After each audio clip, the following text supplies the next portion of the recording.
reverse engineered from ET.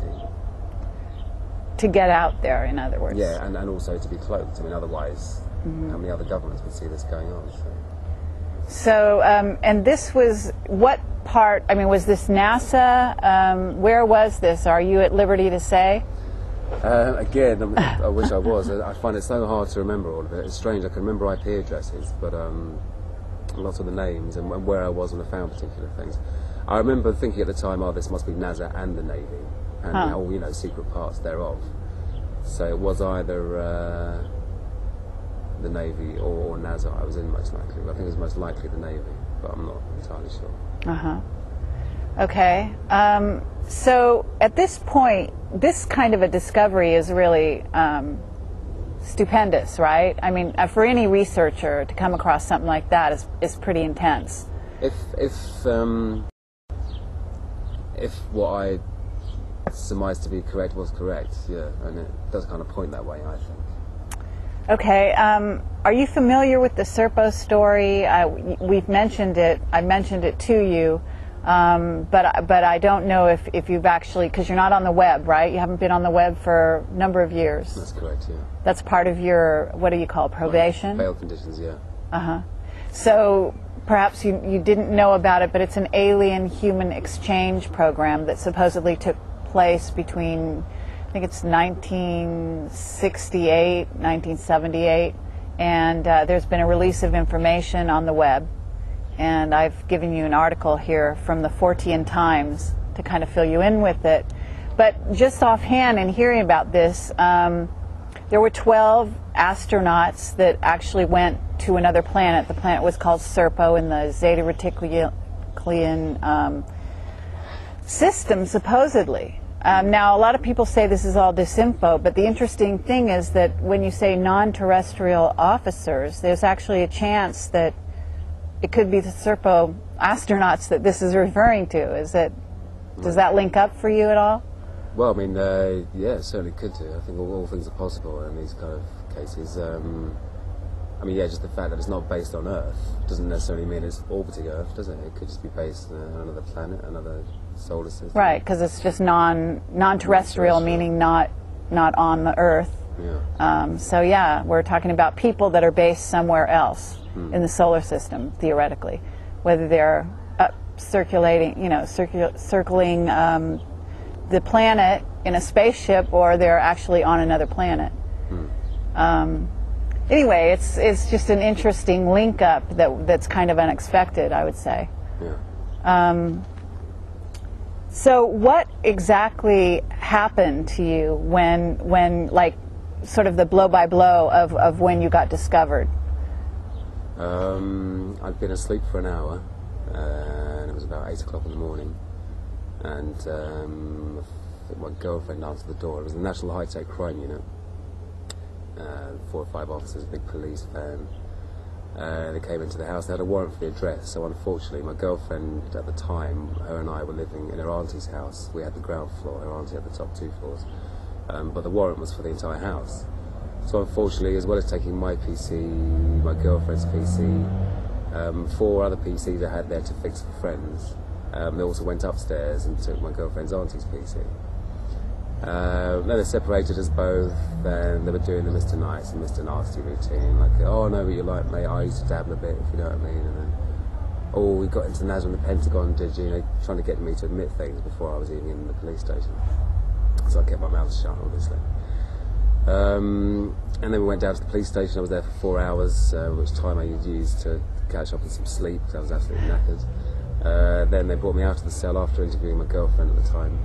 Interviewed me for a few hours, threatened to go back and arrest my girlfriend's 15-year-old cousin, just because she's at the house that the warrant was for, and basically put me under great duress to actually say something without a lawyer being present.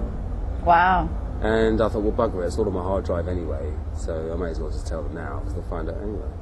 And that's been my sort of style ever since, just full and frank admissions to the unauthorised access and the material I did download, but not the ridiculous claims of damage. So, then after that, I had 2 police interviews, the second of which the police had just been to, I think, Washington for the ONI, Office of Naval Investigation, possibly AFOSI as well.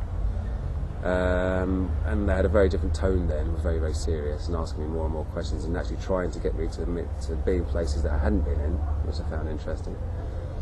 And then November of 2000, having been arrested in March, in November of 2000, the Department of Justice said they intended to apply for my extradition. They didn't actually apply for it then, but said they intended to.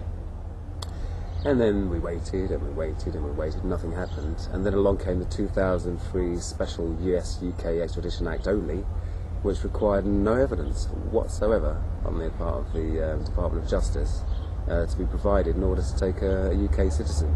Now, we can't do that to a US citizen. You're protected by your constitution. Mm-hmm. And this treaty is only being signed by the British, not signed by the Americans.